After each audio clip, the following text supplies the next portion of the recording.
विषय क्रमांक 1 ते 16 मागील वर्षीचे जे वार्षिक सर्वसाधारण सभेचे विषय या ठिकाणी बँकेचे सीईओ साबणे साहेबांनी वाचले। त्याच्यापैकी जर कुठल्या विषयाच्या संदर्भात सविस्तर माहिती हवी असेल तर कृपया सभासदांनी विचारावं। विचारायची कुठली सविस्तर माहिती? मग मंजुरी हा विषय आपल्या सर्वांना। विषय क्रमांक 2 घेऊयात। विषय क्रमांक 2 विषय क्रमांक 2 आहे। विषय क्रमांक 1 मंजूर असेल तर हात वर करून कृपया मंजुरी द्यावी। विषय क्रमांक 2 आहे आजच्या सभेचा माननीय संचालक मंडळाने तयार केलेले सन 2023-24 चे वार्षिक अहवाल ताळेबंद व नफा तोटा पत्रक स्वीकृत करणे। अहवालातील पान क्रमांक 36 ते 66 आहे। 31/24 चा ताळेबंद पान क्रमांक 36 ते 51 वर आहे आणि नफा तोटा पत्रक जे आहे ते 52 ते 66 पान क्रमांकावर आहे।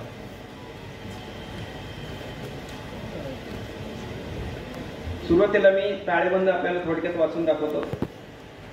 आपल्या बँकेचं वसूल भाग भांडवल 27,54,34,00,000 इतकं आहे।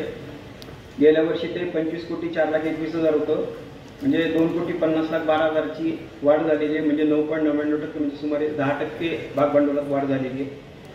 राखीव व इतर निधी आपले 31/24 74,11,53,000 इतके, गेल्या वर्षी 68,02,95,000 होते, म्हणजे 6,08,57,000 म्हणजे 8.95% म्हणजे जवळपास 9% राखीव व इतर निधीत वाढ झालेली आहे। त्याच्यानंतर थकीत व्याज तरतूद म्हणजे 4,47,48,000 या वर्षी झालेले। मागच्या वर्षी 3,86,83,000 होतं, म्हणजे 60,65,000 थकीत व्याज तरतूद मध्ये वाढ झालेली आहे, ती 15.68% एवढी आहे। इंटरेस्ट पेएबल जे आहे ते 11,97,366, गेल्या वर्षी 30,79,504 होतं, 10,82,138 रुपयांनी म्हणजे 35% आपलं इंटरेस्ट देणे ते कमी झालेलं आहे। इतर देणी व तरतुदी ज्या होत्या त्या गेल्या वर्षी 11,80,43,000 होत्या, या वर्षी 25,43,000 वाढून 12,05,86,000 इतक्या झालेल्या आहेत, म्हणजे इतर देणी आणि तरतुदीमध्ये 2.15% वाढ झालेली आहे। नफा हा गेल्या वर्षी 5,49,06,000 होता, तो यावर्षी वाढून 2,07,77,000 वाढून 7,56,83,858 म्हणजे 37.84% इतकी नफ्यामध्ये वाढ दिसून येते। ताळेबंदाचं थोडक्यात मी विश्लेषण करतो। रोख व बँकेतील शिल्लक जी होती गेल्या वर्षी 7,59,28,000 होती, ती यावर्षी 12.48% म्हणजे 94,79,000 वाढून 8,54,08,000 इतकी झालेली आहे। बँकेतील जे इतर FD वगैरे ती गेल्या वर्षी 139,03,60,000 होते, ती कमी झालेली आहे 16.3% आणि 116,74,79,000 इतक्या बँकेतल्या FD झालेल्या आहेत। गुंतवणूक जे होती, गुंतवणुकी आपल्या बँकेच्या गेल्या वर्षी 207,55,00,000 होत्या, त्याच्यामध्ये 25,33,00,000 वाढ होऊन 232,88,33,000 म्हणजे 12.21% आपली गुंतवणूक वाढलेली आहे। कर्जांमध्ये गेल्या वर्षी 408,93,60,000 होते, त्याच्यामध्ये 49,23,07,000 म्हणजे 12.4% कर्जात वाढ होऊन 458,16,67,000 एवढी कर्जे आपल्याला 31/3/2024 अखेर दिसतात। इंटरेस्ट रिसिवेबल जे होतं ते गेल्या वर्षी 10,82,47,000 होतं, 1,34,12,000 वाढून म्हणजे 12.39% इतकी वाढ दाखवून 12,16,59,000 इतकं आपलं इंटरेस्ट रिसिवेबल आहे। त्याच्यानंतर स्थावर मालमत्ता गेल्या वर्षी 12,80,23,000 होती, ती त्याच्यामध्ये डेप्रिसिएशन जाऊन 1,10,76,000 डेप्रिसिएशन गेलं आणि स्थावर मालमत्तेची किंमत 11,69,47,000 इतकी आहे। इतर जिंदगी म्हणजे अदर ॲसेट्स गेल्या वर्षी 24,34,37,000 होत्या, त्या 17,31,36,000 म्हणजे 71% कमी होऊन आता इतर मालमत्ता आहेत त्या 7,03,00,000 एवढ्या झालेल्या आहेत। असं मिळून आपलं गेल्या वर्षी एकूण बॅलन्स शीटची टोटल 811,09,48,000 होती, त्याच्यामध्ये 36,14,17,000 वाढ म्हणजे जवळजवळ 4.5% वाढ झालेली आहे आणि 847,23,66,000 इतकी आपल्या बॅलन्स शीटची टोटल आहे।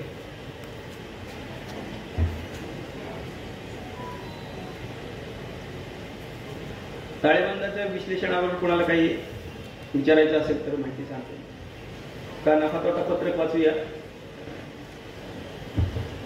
ताळेबंदाचा जो प्रत्येक विषय दिलेला आहे, कॅश आणि बँक बॅलन्स पासून शाखा जुळवणीपासून स्थावर मालमत्तेपर्यंत किंवा इकडे कॅपिटल आणि लायबिलिटी मध्ये थकीत व्याज कर्ज तरतूद, त्याच्यामध्ये पुढे परिशिष्ट दिलंय म्हणजे शेड्यूल दिलेलं आहे. कुठल्या पानावरती आहे ते पण दिलेलं आहे, म्हणजे परिशिष्ट आहे ना, आपण पुढच्या ह्याच्यामध्ये बघू शकता शेड्यूल. त्याप्रमाणे सविस्तर प्रत्येक खर्चाचं किंवा प्रत्येक उत्पन्नाचं विश्लेषण त्याच्यामध्ये दिलेलं आहे. तर कोणाला काही प्रश्न आहे का याच्यावरती? बॅलन्स शीट वरती कोणाला काही प्रश्न आहे का?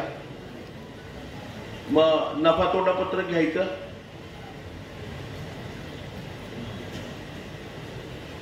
काय बोलायचं घ्या मग नफा तोटा. दिनांक 31/3/2024 अखेर संपलेल्या नफा तोटा पत्रकाचं मी वाचन करतो. थोडक्यामध्ये ठेवी आणि घेतलेल्या कर्जावरील व्याज अहवालातील पान क्रमांक 52 पासून 66 पर्यंत शेड्यूल प्रमाणे 52 पान क्रमांकावर तुम्हाला नफा तोटा पत्रक दिसेल.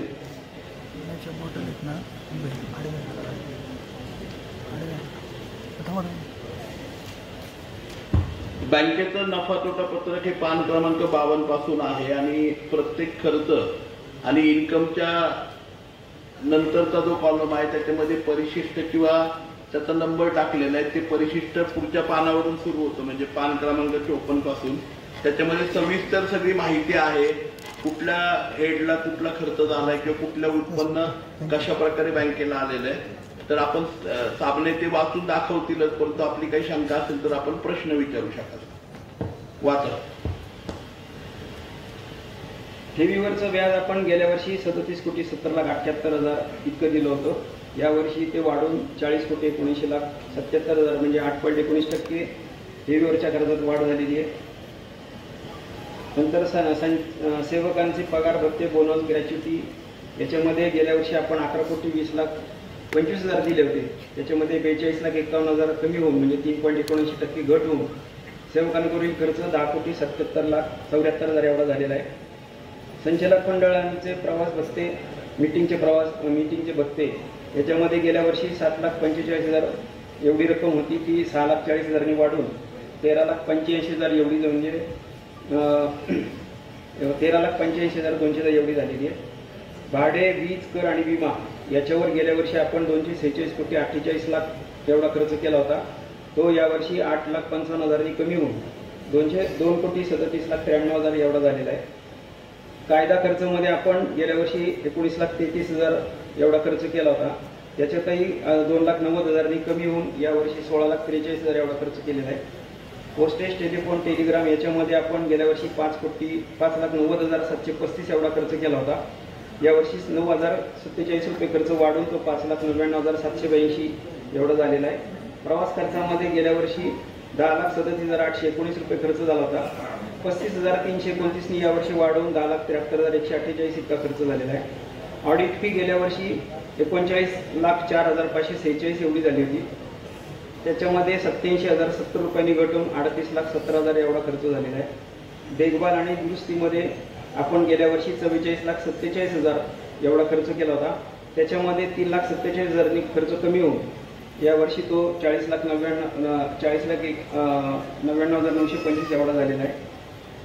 नंतर डेप्रिसिएशन ऑन बँक्स प्रॉपर्टी गेल्या वर्षी 1,39,98,000 त्याच्यामध्ये 3,50,797 कमी होऊन डेप्रिसिएशन 1,36,47,000 एवढं झालेलं आहे. प्रिंटिंग अँड स्टेशनरीवर आपण गेल्या वर्षी 22,21,685 एवढा खर्च केला होता. यावर्षी तो 32,838 रुपयांनी कमी होऊन 22,54,523 एवढा झालेला आहे. जाहिरातीवर आपण गेल्या वर्षी 10,90,375 खर्च केला होता. तो यावर्षी 98,279 कमी करून 9,92,000 एवढा खर्च झालेला आहे. इतर खर्च आपले 4,28,30,000 त्याच्यामध्ये 12 लाखाची वाढ होऊन तो 4,40,000 4,40,30,000 एवढा झालेला आहे. कर आणि तरतुदीपूर्वीचा ढोबळ नफा गेल्या वर्षी 10,09,88,000 एवढा होता. यावर्षी ढोबळ नफ्यामध्ये 2,96,49,000 ची 29.36% वाढ होऊन यावर्षी ढोबळ नफा बँकेला आपल्याला 13,06,38,000 एवढा झालेला आहे. तरतुदी आणि संभाव्य देणी आपण जर वजा केली या ढोबळ नफ्यातून, तर यावर्षी आपल्याला गेल्या वर्षीपेक्षा 37.84% जास्त नफा होऊन 7,56,83,000 एवढा नफा झालेला आहे.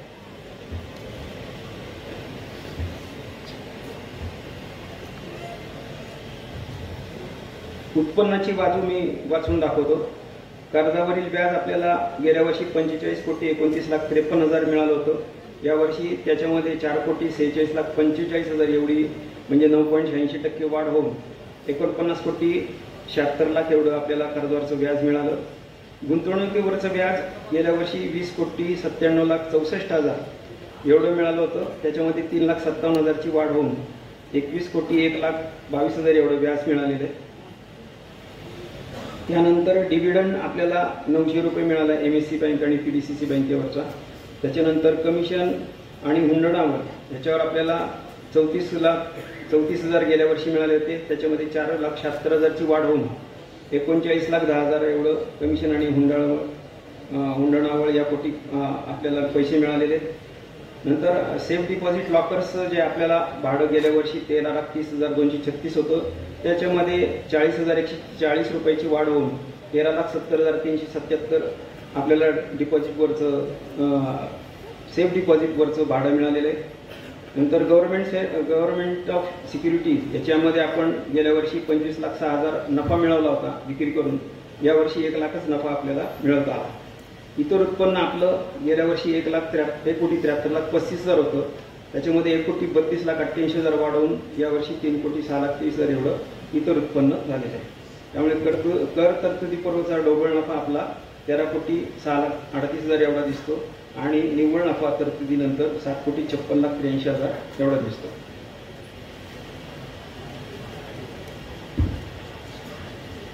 P&Lच्या बाबतीमध्ये काही प्रश्न आहेत का सभासदांचे?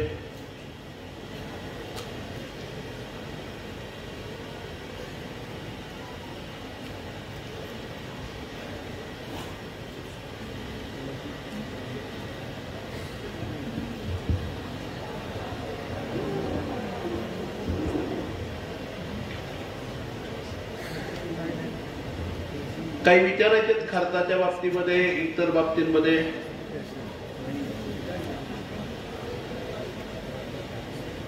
सभासदांना विनंती आहे, काही जर प्रश्न असले तर विचारावेत.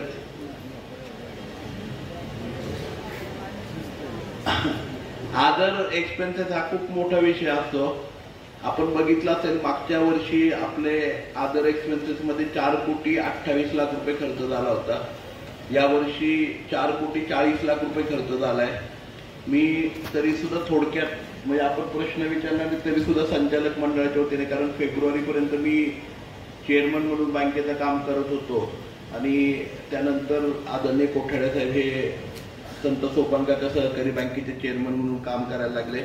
आपण जर बघितलं तर अदर एक्सपेन्सेस मध्ये यावर्षी UPI डिजिटल पेमेंट आणि या सगळ्या गोष्टींमध्ये आपण बँक गेलोय. त्यामुळे मागच्या वर्षी 5,21,000 रुपये आपण जर बघितलं पान क्रमांक 60 वरती 5,21,000 रुपये आपला SMS चा खर्च झाला होता, जो प्रत्येक सभासदाला प्रत्येक ट्रान्झॅक्शनला आपण करतो. पूर्वीच्या काळी काही SMS आपण फक्त करत होतो. आता मला वाटतं टोटल ऑपरेटिंग SMS म्हणजे सभासदाच्या खात्याचे, कर्जदाराच्या खात्याचे हे सगळे टोटल ऑपरेटिंग एक्सपेन्सेस आपण SMS द्वारे सभासदाला कळवतो. त्यामुळे तो जवळपास 5,00,000 रुपयांनी वाढून 10,81,000 रुपये खर्च झालाय. तो एक फरक आहे. IT कन्सल्टंट, कारण आपण आता IT मध्ये मोठ्या प्रमाणावरती बँकिंगमध्ये जवळपास 100% डिजिटलायझेशन झालेलं आहे. तर मागच्या वर्षी 3,42,000 रुपये कन्सल्टन्सी फी होती ITची, जी यावर्षी 5,28,000 रुपये झाली. म्हणजे ते 2,00,000 रुपयांनी साधारणतः कमी थोडंसं पण 2,00,000 रुपयांनी वाढलंय. ATM चं जे इश्युअर ट्रान्झॅक्शन कमिशन आहे ते 14,63,000 होतं, ते 18,52,000 रुपये झालंय. जे ATM मधून हे होतात. आणि इश्युअर ट्रान्झॅक्शनचं कमिशन म्हणजे काय होतं की आपण आपल्या बँकेचे ATMs कमी केलेत आणि इतर बँकांमधनं ते वापर होतो. म्हणजे आपल्या बँकेचा ATM कार्डचा वापर इतर बँकांमध्ये होतो आणि त्याचं कमिशन आपल्याला द्यावं लागतं. कारण आपल्या बँकेचा खर्च आपण एटीएम आपले स्वतःचे न ठेवता इतर बँकांच्या सगळ्या एटीएम मध्ये आपलं कार्ड चालतं, त्यामुळे इतर बँकांचे वापरतो. त्यामुळे हा एक्सपेन्सेस आपल्याला त्या बँकांना चार्जेस रूपाने द्यावा लागतो प्रत्येक चार्जेसच्या मागे, म्हणून तो वाढलेला आहे. पान क्रमांक 61 वरती पालखी सोहळ्याला आपल्या मागच्या वर्षी 16,76,000 रुपये खर्च झाला, यावर्षी 17,69,000 रुपये खर्च झालेला, म्हणजे 1,00,000 रुपयांनी साधारणतः 99,000 रुपयांनी तो वाढलाय. ईएमव्ही एटीएम कार्ड एक्सपेन्सेस म्हणजे एटीएम कार्डचं जे ईएमव्हीचं आहे त्याचा एक्सपेन्सेस एक जवळपास 2,00,000 रुपयांनी त्या ठिकाणी वाढलाय. 2,98,000 वरून तो 5,88,000 वरती, म्हणजे 3,00,000 रुपयांनी 2,90,000 रुपयांनी तो वाढलेला आहे. युपीआय ॲक्वायर एनपीसीआय फी जी आहे युपीआयची, बरोबर नाही तर ती एक फी जी आहे ती खरं म्हणजे आपल्याकडे मागच्या वर्षी नव्हती 2022-23ला, परंतु 23-24ला युपीआयचे ट्रान्झॅक्शन आणि मोठ्या प्रमाणावरती ती बँकेने आपल्या अडॉप्ट केल्यामुळे तुम्हाला सगळ्यांना कुठेही युपीआयच्या माध्यमातून पेमेंट पाठवता येतात, रिसिव्ह करता येतात. त्याच्यासाठी लास्ट इयरला तो युपीआयचं नॉमिनल रजिस्ट्रेशन होतं, त्यामुळे तो 80,000 रुपये खर्च होता. या वर्षी तो खर्च 5,84,000 रुपये आपल्याला पे करावा लागलेला आहे, त्यामुळे ते 5,00,000 रुपये खर्च वाढलेला आहे. एनपीसीआय स्विच फी चार्जेस म्हणजे एनपीसीआयचे जे स्विच आहेत सिक्युरिटीसाठी, बरोबर ना, तर त्या स्विचचा जो खर्च आहे तो खरं म्हणजे ते नव्हते, आपण आता ते स्विच बसून घेतलेले आहेत, स्विच आपण हे केलेले, त्याचे फीची जी चार्जेस आहेत ते 3,28,611 रुपये, ही एक वाढ आपल्या आदर खर्चांमध्ये त्या ठिकाणी झालेली आहे. त्यानंतर सर्वत्र जे आहे पॅक प्रीपेडचं ते आपण बँकेसाठी आता घेतलेलं आणि सर्वत्र पॅकचे जे चार्जेस आहेत ते मागच्या वर्षी 5,45,000 होते, जे यावर्षी सर्वत्रचे चार्जेस जे आहेत ते बँकेने 27,00,000 रुपये पे केलेले आहेत. त्यामुळे तो एक मोठा खर्च त्या ठिकाणी बँकेचा वाढलेला आहे. त्याबरोबर स्टॉक ऑडिट फी जी आहे, आपण स्टॉक ऑडिटची जे करून घेतलं बँकेचं त्याचे इलेक्ट्रॉनिक्स असतील इतर सर्व गोष्टींचं, त्याचे 1,74,000 रुपये हा ऍडिशनल खर्च यावर्षी झालेला आहे. लोन मॅनेजमेंट सॉफ्टवेअर आहे ना आपण बँकेसाठी घेतलेलं आहे, त्याचा 10,00,000 रुपये हा ऍडिशनल एक्सपेन्सेस यावर्षी अदर एक्सपेन्सेस मध्ये झालाय. त्याचबरोबर सिक्युरिटी ऑपरेशन सेंटर आपण बँकेचं केलं यावर्षी नवीन, कारण तुम्हाला माहिती आता सगळीकडे डिजिटलायझेशन झालेलं आहे, त्यामुळे ऑनलाईन फ्रॉडचं प्रमाण किंवा ह्या गोष्टी वाढलेल्या आहेत. त्यामुळे सिक्युरिटी ऑपरेशन सेंटर जो आहे त्याच्यासाठी 3,81,500 रुपये हा बँकेने ऍडिशनल खर्च यावर्षी केला, जो मागच्या वर्षी नव्हता. आणि सल्लागार फी म्हणजे कन्सल्टन्सी फी जी आहे या सगळ्यासाठी, कारण नव्याने सॉफ्टवेअर अडॉप्ट केलेत, युपीआय असेल, त्यानंतर सर्वच ऑनलाईन डिजिटल प्लॅटफॉर्म आपण त्या ठिकाणी केलेत, याच्यासाठी 3,57,867 रुपये ही कन्सल्टन्सी फी आपण पे केलेली आहे. हे जे एक्सपेन्सेस आहेत ढोबळ मानाने हे एक्सपेन्सेस केल्यामुळे मागच्या वर्षी जो आपला अदर एक्सपेन्सेस होते ते 4,28,00,000 होते, या वर्षी ते 4,40,00,000 रुपये म्हणजे साधारणतः 22,00,000 रुपयांनी वाढलेत. परंतु हे वाढत असताना तुम्ही बघितलं असेल की काही खर्च जे आहेत ते आपण कमी पण केलेले आहेत आणि नव्या सिस्टीमचा अडॉप्ट केल्यामुळे नव्या सिस्टीमचे खर्च अधिकचे झालेले आहेत. तरीही आपल्या सभासदांना जर काही प्रश्न असतील याच्या संदर्भात नफा तोटा पत्रकाबद्दल तर ते आपण सगळ्यांनी सांगावेत. इन्कम बाजू पण तशीच आहे, परंतु मी म्हटलं की खर्चाची बाजू ही तुम्हा सर्वांच्यासाठी कन्सर्न असतो, त्यामुळे त्याच्याबद्दल मी सविस्तर विश्लेषण केलंय. परंतु प्रॉफिट आणि लॉसच्या बाबतीमध्ये जर कुणाला प्रश्न असतील तर कृपया विचारावेत. काही प्रश्न विचारायचे का कुणाला? आपलं नाव सांगा आणि प्रश्न सांगा.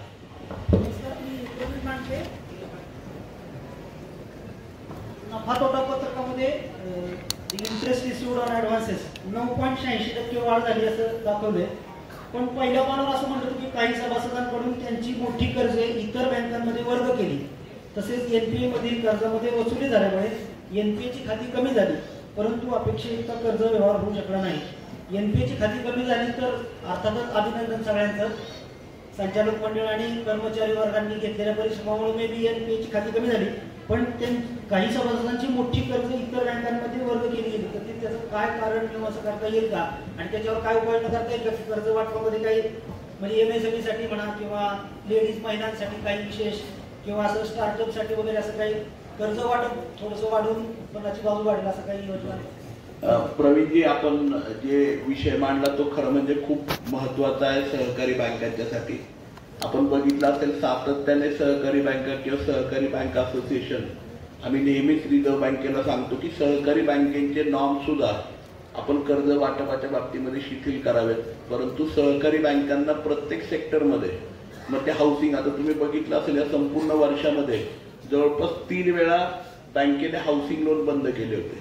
त्याचं कारण असं होतं की त्या हाऊसिंग सेक्टरमध्ये जर बँक एकूण कर्जाच्या 20% कर्ज देऊ शकते तर 20% देऊ शकते, त्याच्यापेक्षा जास्तचं कर्ज देता येत नाही. मग 20% कर्जाचं जे प्रमाण आहे तेवढं झाल्यानंतर तो लोनचा फॅक्टर बंद करावा लागतो.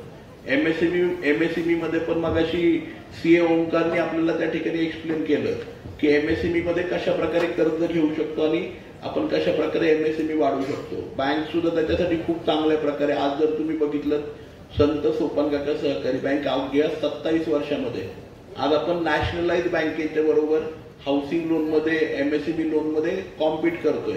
कारण 8.25 पासून आपले लोनचे सगळे प्रोडक्ट आहेत की ज्याच्यामध्ये तुम्ही जर बघितलं तर आपण गृह कर्जाला 8.75% व्याज त्या ठिकाणी देतोय, वाहन कर्ज 9% देतोय, व्यावसायिक कर्ज जे ते 8.75 आपण देतोय, किंवा बचत गट जे आहेत त्यांना 60% आपण कर्ज उपलब्ध करून देतोय, शेती पूरकला 10.5%. एमएसएमईला सुद्धा कॉम्पिटिटिव्ह रेटने आपण त्या ठिकाणी कर्ज उपलब्ध करून देतोय.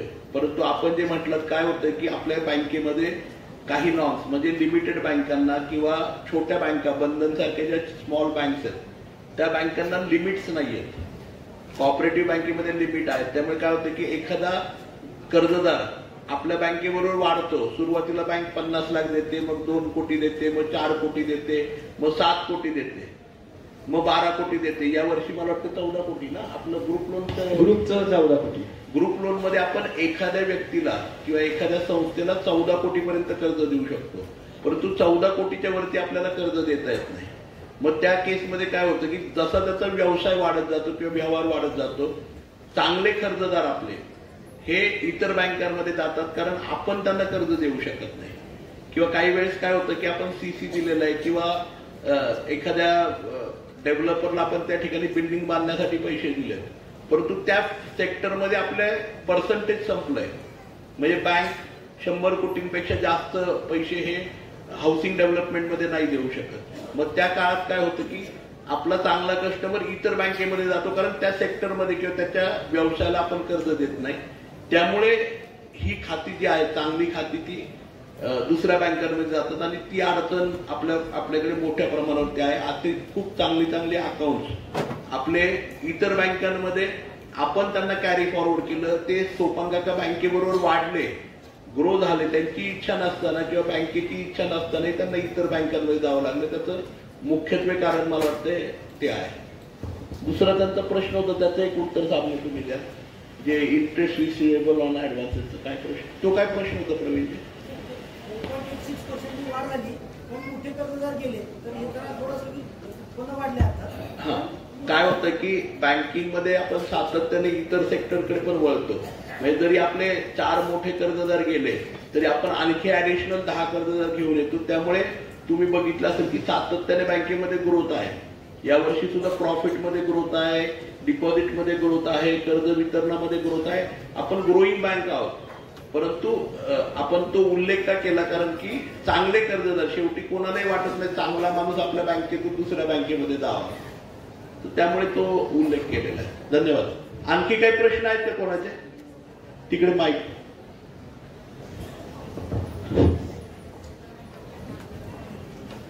नमस्कार, मी संत सोपान काका खराडी शाखेचा कर्जदार आहे. माझं स्टोन नावाने क्रेशर आहे, लोणी गणबावडी. मला बँकेची काही अडचण नाही. मला एकच म्हणणं आहे, आता माझं क्रेशर आहे तर मला पुढं वेअर हाऊस बांधायचे. त्यासाठी आपलं काहीतरी लिमिट आहे की एका व्यावसायिकाला आपण कर्ज एक ठराविक लिमिट पर्यंत देऊ शकतो.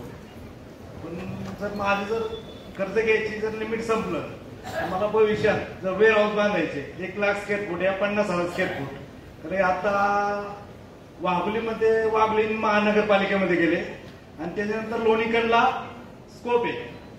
लोणीकडमध्ये येणे प्लॉट आहे 6 एकराचा कलेक्टर येणे गोडाऊन.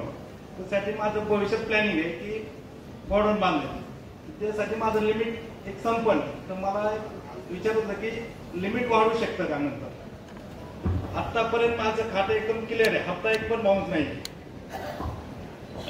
धन्यवाद. खूप चांगले खातेदार आहात आपण बँकेचे. आणि आपण जो उल्लेख केला आणि मगाशी जे मी सांगितलं की बँकेमध्ये दरवर्षी आपल्याला एक लिमिट वाढत जातं, परंतु त्याला एक मर्यादा आहे. परंतु आता आपण काय करतोय की कन्सर्टंट फायनान्स इतर बँकांना बरोबर घेऊन एकत्रित फायनान्स करतोय, ज्याच्यामध्ये सोपान काका सहकारी बँक ही लीड बँक असणार आहे आपल्या खातेदारासाठी. आणि सोपान काका सहकारी बँकेबरोबर इतर बँकांना आम्ही घेऊन एकत्रितपणे आपल्याला लोनचा प्रोडक्ट देणार आहे. त्याच्यामध्ये लीड बँक ही सोपान काका बँक असणार आहे. त्यामुळे निश्चितपणे आम्ही ह्या वर्षी प्रयत्न करतोय. MSC बँक असेल, PDCC बँक असेल, बरोबर ना, इतरही सहकारी बँकांना एकत्रित करून आम्ही एकत्रितपणे, कारण हा सगळ्या बँकांचा प्रॉब्लेम सुरू झाला, त्यामुळे आम्ही एकत्रितपणे मोठ्या खातेदारांना एकत्रित कर्ज वितरण आम्ही करणार आहोत. त्यामुळे तुमचा प्रॉब्लेम आम्ही निश्चितपणे सॉल्व्ह करू. यामुळे काय होईल, आम्हाला व्यवसायाची ग्रोथ पण वाढवत आहे, निश्चित पण वाढवत आहे. नक्की. सोहम स्टोन ना, स्टोन क्रेशर नक्की हा प्रॉब्लेम आपण यावर्षी नक्की सॉल्व्ह करू शकू. कारण आपण कन्सल्टंट फायनान्स मध्ये एकत्रितपणे इतर बँकांची मदत घेऊन आपल्याला अधिकचं फायनान्स देऊ शकणार आहे. आम्हाला काय होतंय, आमच्या व्यवसायालगत अनेक व्यवसाय पण करायची संधी भरपूर आहे. बरोबर. पण कुठंतरी काय होतंय, आर्थिक अडचणी येतात कुठंतरी. त्यामुळे आर्थिक अडचणी आल्यामुळे आम्हाला परत बँकेकडे जायला पडते. सोपान काका बँक नक्की आपल्या बरोबर उभी राहील त्याच्यासाठी. बँक आहे आपल्या बरोबर. आतापर्यंत बँकेमुळेच मी आता तुमच्या समोर उभा आहे. बरोबर. धन्यवाद. हे काळ असं होतं की मी पण मार्केटमध्ये पूर्णपणे डाऊन होतो. ज्या दिवस मी पहिल्यांदा सोपान काकामध्ये सहकार्य केलं सोपान काकाने, मी आता पूर्णपणे मार्केटमध्ये जे आहे हे सोपान काका बँकेच्या परफॉर्मन्स आहे. धन्यवाद. खूप आभारी आपला सोपान काका बँकेच्या. प्रथम मी सोपान काका बँकेचे सर्व अधिकारी आणि सगळं टाप वर्गांचं मी मनापासून ऋण व्यक्त करतो. धन्यवाद. आणि नमस्कार, मी संभाजी जगताप. मी आपल्या संत सोपान काका बँकेचा सासवड शाखेचा सभासद आहे. माझ्याकडे 2 प्रकारचे कर्ज आहेत बँकेचे. रेग्युलर हप्ते पण फेडत असतो मी. या सरांच्या प्रश्नालाच अनुसरून माझा एक छोटासा प्रश्न आहे की आपली वैयक्तिक कर्ज मर्यादा 5 लाख रुपये आहे, की जी आज जे नवीन व्यवसाय करू इच्छितात तरुण मुलं, त्यांना ती अतिशय चांगली स्कीम म्हणावी लागेल मला. पण 5 लाख रुपये देऊन त्या कर्जदारांचं तेवढ्यामध्ये भागत नाही. आणि 5 लाखाच्या वरती ज्यावेळेला त्याला कर्ज घ्यायचं असतं तर त्याला काहीतरी मॉर्गेज द्यावं लागतं. तर ती मर्यादा आपल्याला मॉर्गेज न देता 5 लाखावरून थोडी जास्त कशी करता येईल. आणि दुसरी गोष्ट, आपली बँक जर शेड्यूल बँकेमध्ये रूपांतरित झाली तर अनेक सरकारी बँकांमध्ये ज्या फॅसिलिटीज असतात की ज्या गव्हर्नमेंट जॉबमध्ये, गव्हर्नमेंट कामामध्ये चालतात, त्या गोष्टी आपल्या बँकेमधून करता येतील अशी एक माझी इच्छा आहे की शेड्यूल बँक जर आपली लवकरात लवकर झाली तर ती फॅसिलिटी आपल्याला मिळेल. बाकी आपल्या बँकेचे सर्व अधिकारी, स्टाफ अतिशय मनमिळाऊपणाने काम करतात. जास्तीत जास्त बँकेचा व्यवसाय वाढवण्याचा प्रयत्न करतात. त्यांनाही मनापासून मी धन्यवाद देतो. हा माझा एक छोटासा प्रश्न आहे. धन्यवाद संभाजीराजे. आपण जे विषय मांडला 5 लाखापर्यंत तारण विरहित कर्ज हा रिझर्व्ह बँकेने दिलेला क्रायटेरिया आहे. त्यामुळे 5 लाखापर्यंतच कर्ज हे विना तारण आपण नवीन स्टार्टअपला, नवीन व्यक्तींना किंवा जुन्या आपण खातेदारांना सुद्धा त्या ठिकाणी देत असतो. त्यामुळे ती मर्यादा बँकेला वाढवता येणार नाही, कारण रिझर्व्ह बँकेने तो नियम केलेला आहे. दुसरा प्रश्न जो तुम्ही मांडला, निश्चितपणे कैलासवासी चंदूकाका जगतापांचंही आम्हाला टार्गेट दिलं होतं पूर्वीच्या काळी की 2024 पर्यंत संत सोपान काका सहकारी बँक ही शेड्यूल बँकेमध्ये चा दर्जा सोपान काका बँकेला मिळावा. आपल्याला सर्वांना कल्पनेमध्ये कोविडच्या 2 वर्षाच्या काळामुळे जवळपास 3 वर्ष आपल्याला बँकेला 3 फायनान्शियल इयर सातत्याने एक डेट पडला. म्हणजे आपली ग्रोथ ती जेवढी व्हायला पाहिजे होती तेवढ्या प्रमाणामध्ये झाली नाही. परंतु संचालक मंडळाला आणि आम्हाला सर्वांना खात्री आहे की 2026-27 पर्यंत संत सोपान काका सहकारी बँक ही निश्चितपणे शेड्यूल झालेली आपल्या सगळ्यांना त्या ठिकाणी दिसेल. यासाठी सर माझ्या वतीने शुभेच्छा. धन्यवाद.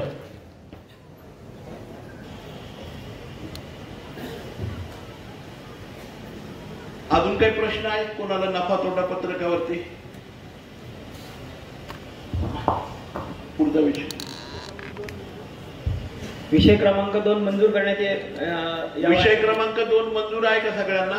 कृपया हात वरती करून जर आपण सगळ्यांनी हे केलं तर धन्यवाद. विषय क्रमांक 3. विषय क्रमांक 3 आहे माननीय वैधानिक लेखा परीक्षक यांच्या सन 2023-24 या वैधानिक लेखा परीक्षण अहवालाची नोंद घेणे.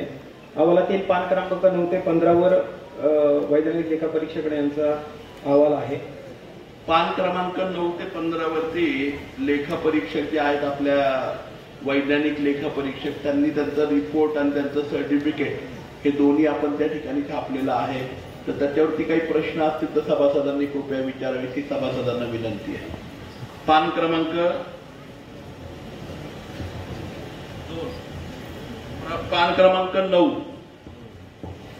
9 पासून 15 पर्यंत.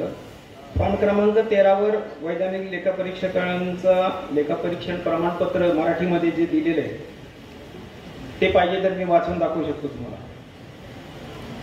त्यांनी असं म्हणलेलं आहे की आम्ही PGMJ and associates chartered accountants संत सोपान काका सहकारी बँक लिमिटेड सासवड यांचे 31/3/2024 या दिनांकाच्या ताळेबंदाचे व त्या दिनांकात संपणाऱ्या या वर्षाच्या नफा तोटा पत्रकाचे लेखापरीक्षण केलेले आहे. वैधानिक लेखापरीक्षक या नात्याने बँकेस 2023-24 या आर्थिक वर्षासाठी ऑडिट वर्ग अ दिलेला आहे. आम्ही असे प्रमाणित करतो की दिनांक 31/3/2024 अखेरचा ताळेबंद व त्या दिनांकात संपणाऱ्या वर्षाचे नफा तोटा पत्रक हे हिशोबाच्या पुस्तकाशी जुळत आहे. आम्ही असंही प्रमाणित करतो की आमच्या मुख्य लेखापरीक्षणामधील शेअरांना पात्र राहून ताळेबंद व नफा तोटा पत्रक हे खाते पुस्तकाप्रमाणे बरोबर आहे. आम्ही असंही प्रमाणित करतो की 31/3/2024 या वर्षाला संपणाऱ्या वर्षामध्ये बँकेला 7,56,83,558 रुपये इतका नफा झालेला असून तो सर्व वैधानिक तरतुदी केल्यानंतर व मालमत्तेवरील योग्य तो घसारा आकारल्यानंतर झालेला आहे. पुढे आम्ही असंही प्रमाणित करतो की बँकेस 31/3/2024 अखेर कोणतेही संचित तोटे नाही. आम्ही असंही प्रमाणित करतो की 31/3/2024 अखेर बँकेचे भांडवल पर्याप्ततेचे प्रमाण 15.91% इतके आहे. असेही प्रमाणित करण्यात येते आहे की बँकेचे ढोबळ निष्क्रिय जिंदगीचे प्रमाण 2.65% इतके आहे तर निव्वळ निष्क्रिय जिंदगीचे प्रमाण 0% इतके येते. संशयित व बुडीत निधीपोटी बँकेने 13,95,70,000 इतकी तरतूद केलेली आहे. आम्ही असंही प्रमाणित करतो की बँकेचे सर्व शाखा कोअर बँकिंग प्रणालीने एकमेकांशी जोडलेल्या आहेत आणि असंही प्रमाणित करण्यात येते आहे की 31/3/2024 अखेर बँकेची नेटवर्क 72,76,78,000 इतकी आहे.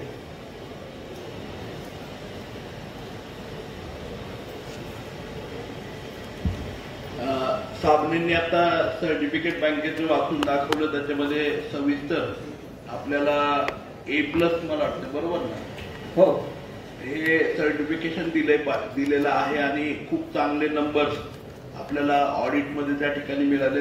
बँकेचा ग्रॉस NPA हा 2.65% आणि नेट NPA हा 0% त्या ठिकाणी आहे.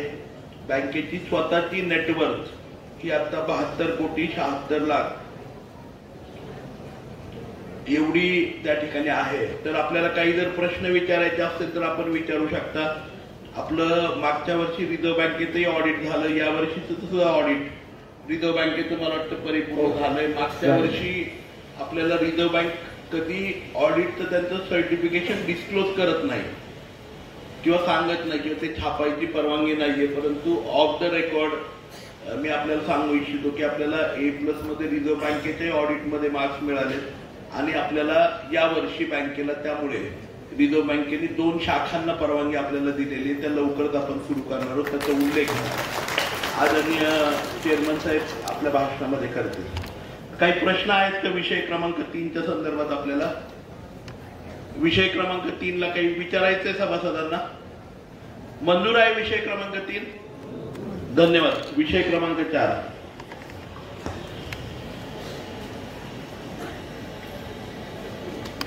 आजच्या सभेचा विषय क्रमांक 4 आहे. माननीय वैधानिक लेखापरीक्षक यांच्या सन 2023-24च्या वैधानिक लेखापरीक्षण अहवालाच्या दुरुस्ती अहवालाची नोंद घेणे.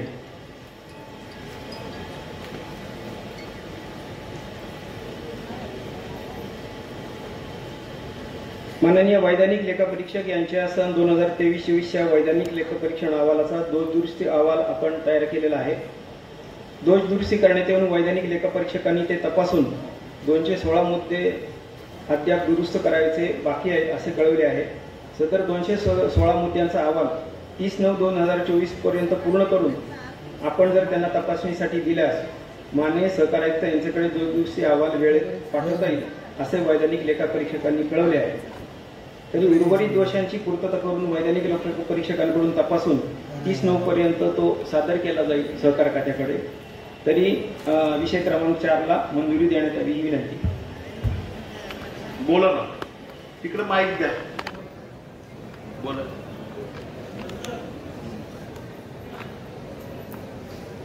काही विचारायचं का दोष दुरुस्ती अहवालाच्या संदर्भामध्ये? 205 पॉइंट वेगवेगळे काढले होते ऑडिटर्सनी, त्याची पूर्तता दोषारोप पूर्तता केलेली आहे आणि ते मला वाटतं ते सबमिट केले जातील बँकेकडून 30/9 पर्यंत. पुढचा विषय घ्यायचा मग सभासदांना. विषय क्रमांक 4 मंजूर. धन्यवाद. विषय क्रमांक 5.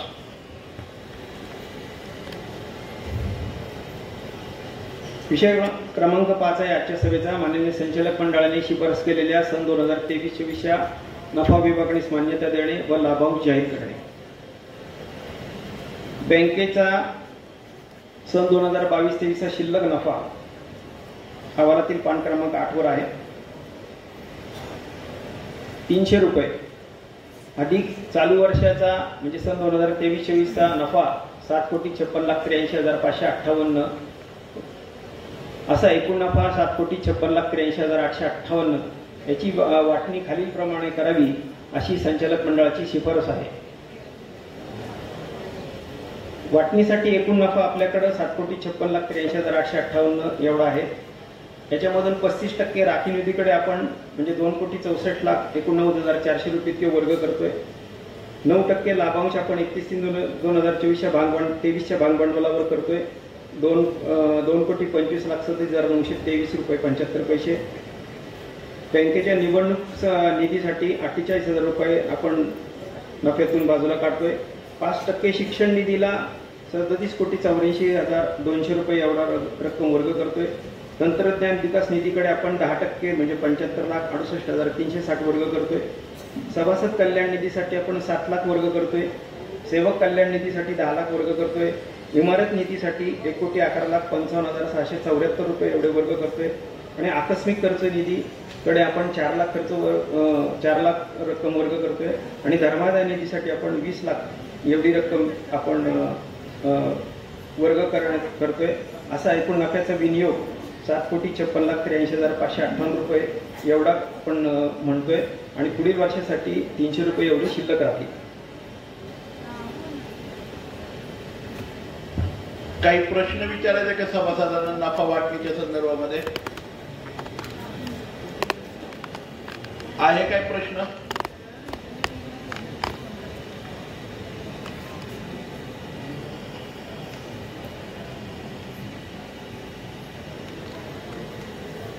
तिकडे माईक द्या.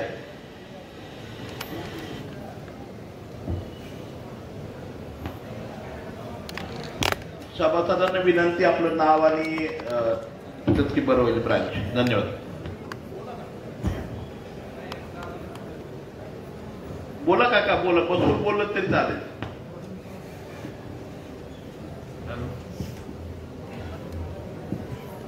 मी शिरवळ शाखेतून आलो. माझं नाव रामचंद्र जाधव. तर आमचं असं एक सूचना होती की दरवेळेला आपण कर्ज मंजूर करतो त्यामध्ये जे इमारत निधी घेतला जातो, तर आता मी 11 वर्ष झालं सभासद 2013 पासून. तर माझं म्हणणं असं आहे की एकदा जर इमारत निधी घेतला मंजूर कर्जामधून तर नंतर घेऊ नये असं माझी एक सूचना आहे, अशी विनंती. अच्छा, म्हणजे दुसऱ्या कर्जाला घेऊ नये असं म्हणायचं का तुम्हाला? मग हो. एकदा घेतलं आता कंटिन्यू कर्ज चालू आहे आपलं. बरं, तर ते आणि परत फेड पण वेळेवर आहे, म्हणजे बरोबर आहे. एनपी वगैरे काय. आपली सूचना संचालक मंडळाच्या पुढे आणि चेअरमन आणि व्हाईस चेअरमन बँकेचे यांच्या पुढे मांडूयात इमारत निधीच्या संदर्भामध्ये. परंतु आपण जर एक बघितलं तर सर्व सभासदांनी आता बँक स्थापन झाल्यापासून आपण प्रत्येक कर्जाबरोबर इमारत निधी घेतो. त्यामुळे मोठ्या प्रमाणावरती आपल्या बँकेचे स्वतःचे ऍसेट म्हणजे स्वतःच्या जागा निर्माण झाल्यात.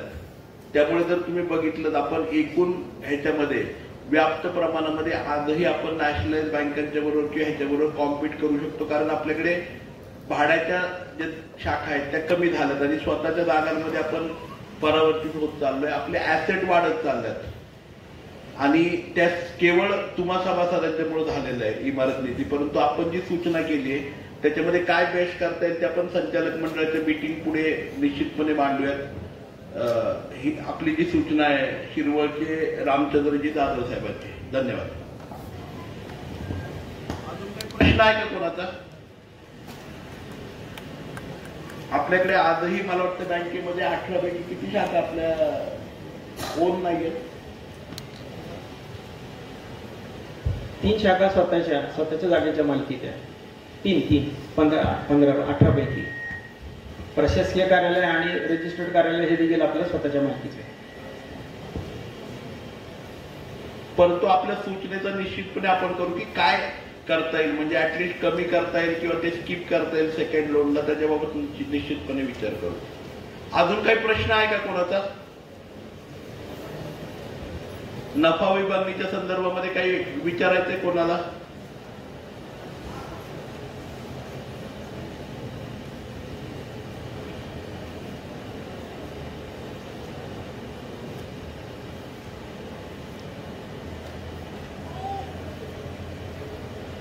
मग सगळ्यांना मंजूर आहे का 9% जो संचालक मंडळाने शिफारस केली आहे आपल्या बँकेच्या 7,83,558 एवढा नफा यावर्षी झालाय. त्याच्यामध्ये 9% लाभांश हा सभासदांना द्यावा, 35% राखीव निधीकडे वर्ग करावा, जेणेकरून बँकेची जी आपली पॉसिबिलिटी म्हणजे राखीव निधीमुळे बँकेची स्वतःची ओन फंड ह्याच्यामध्ये वाढ होईल आणि त्याच्यामुळे सक्षमता येईल आणि लवकर आपल्याकडे म्हणजे आपली बँक लवकर शेड्यूल बँकेमध्ये रूपांतरित होईल. यासाठी आपण 35% निधी राखीव निधीकडे वर्ग करत असतो. तर याला सर्वांना मान्यता आहे का आपली सगळ्यांची? कृपया सर्वांनी 9% लाभांशाला मान्यता आहे. धन्यवाद. आणि जाधव साहेबांनी जी सूचना केली त्याच्यावरती संचालक मंडळ निर्णय घेऊन लवकरच ते सभासदांना कळवण्यात येईल. धन्यवाद. विषय क्रमांक सर, पुढचा विषय घेण्यापूर्वी 9% लाभांश आपण खातेदारांच्या सभासदांच्या लाभांश मानले सर्वांना. तर आपण काय करतो की आपल्याकडे आता ऑनलाईन सॉफ्टवेअर आणि ऍप आहे, त्यामुळे लगेचच आपण खातेदारांना ऑनलाईन ट्रान्सफर त्या ठिकाणी 9% लाभांशाप्रमाणे करतोय. त्याप्रमाणे तुमच्या शेअरच्या रकमेप्रमाणे तुमच्या खात्यामध्ये विदिन 5 मिनिटं सगळ्यांच्या खात्यामध्ये लाभांशाची रक्कम वर्ग होऊन जाईल. मान्यता आहे सगळ्यांची? धन्यवाद. करा लाभांश वर्ग.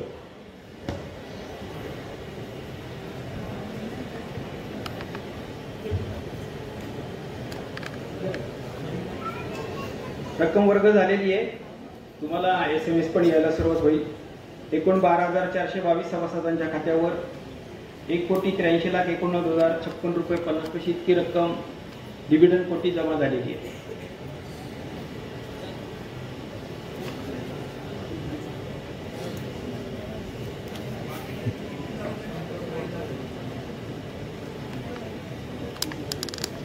एकूण 2,25,00,000 एवढी रक्कम होती. त्यातली 1,84,00,000 साधारण जमा झाली, म्हणजे 16 आणि 25 39,00,000 रक्कम वर्ग करायची बाकी आहे. एकतर त्या सभासदांनी आपल्याकडे खाते जे दिलेले ते खाते क्रमांक इनऑपरेटिव्ह किंवा बंद पण झालेले आहेत किंवा ते खातेदार आपल्याशी म्हणजे सभासद आपल्याशी संपर्कात नाहीयेत.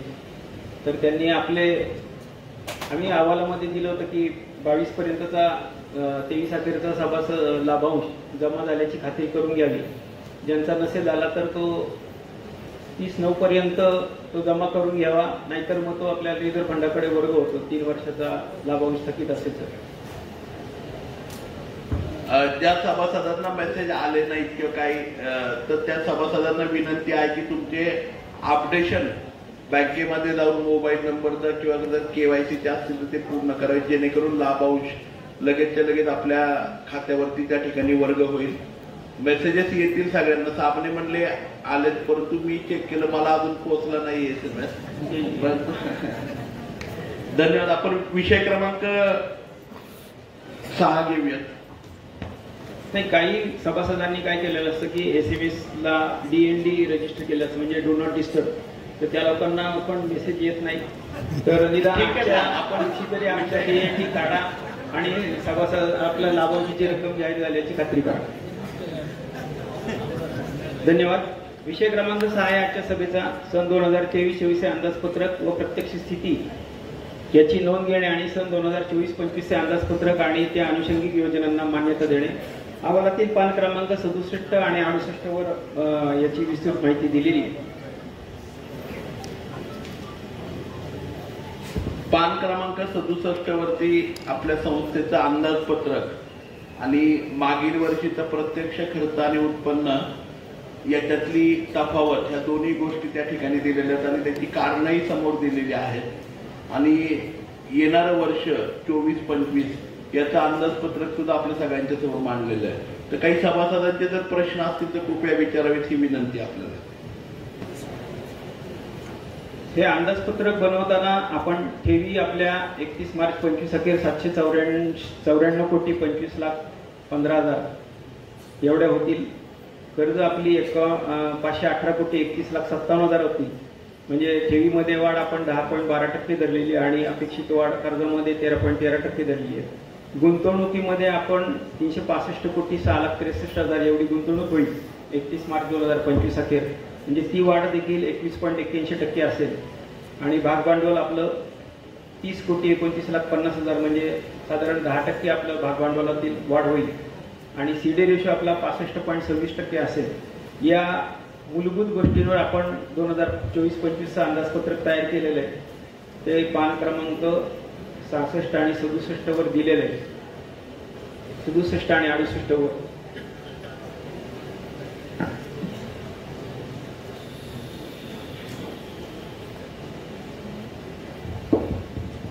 अंदाजपत्रकाच्या संदर्भात काही प्रश्न विचारायचे कुठल्या सभासदांना?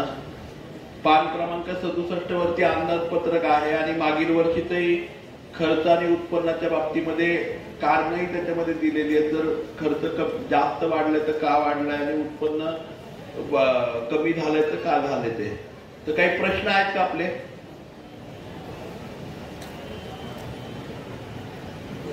येणाऱ्या वर्षामध्ये साबणेंनी आता सांगितल्याप्रमाणे आपण डिपॉझिटचे टार्गेट मोठं ठेवलेलं आहे, कर्ज वितरणाचंही टार्गेट मोठं ठेवलं आणि त्याच्याबरोबर नेट प्रॉफिट हे वर्ष 2024-25 मध्ये साधारणतः बँकेचं हे 11 कोटी 38 लाख रुपये एवढं प्रॉफिट होईल अशा संभाव्य प्रॉफिटचा अंदाज पकडून त्या ठिकाणी बॅलन्स शीट तयार केलेला आहे.